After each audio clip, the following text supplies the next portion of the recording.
ಕಾಮಾಂಧ ಪ್ರಜ್ವಲ್ ರೇವಣ್ಣಗೆ ಮತ್ತೊಂದು ಶಾಕ್. ಏನ್ ಗೊತ್ತಾ, ಕೇವಲ ಮನೆ ಕೆಲಸದವರನ್ನ ಮಾತ್ರ ಈತ ಬಳಸ್ಕೊಂಡಿಲ್ಲ. ತನ್ನ ಕಾಮತೃಷೆಗೆ ಸರ್ಕಾರಿ ಮಹಿಳಾ ನೌಕರರು ಕೂಡ ಇದ್ದಾರೆ.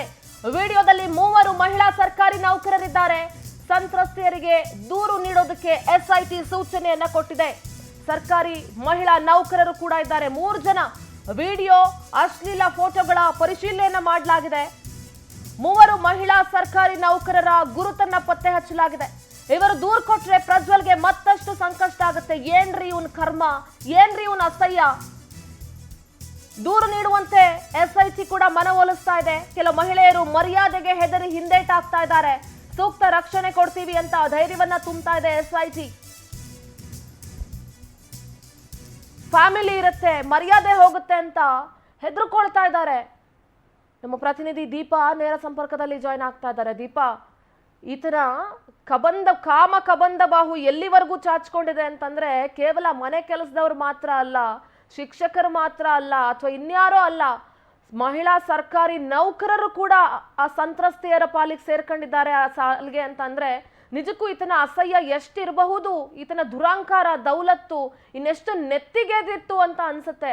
ಸದ್ಯ ಮಹಿಳಾ ಸರ್ಕಾರಿ ನೌಕರರನ್ನ ಎಸ್ಐಟಿ ಮನವೊಲಿಸ್ತಾ ಇದೆ. ಈ ವಿಚಾರಕ್ಕೆ ಸಂಬಂಧಪಟ್ಟಂತೆ ಏನು ಅಪ್ಡೇಟ್ಸ್ ಇದೆ ದೀಪಾ?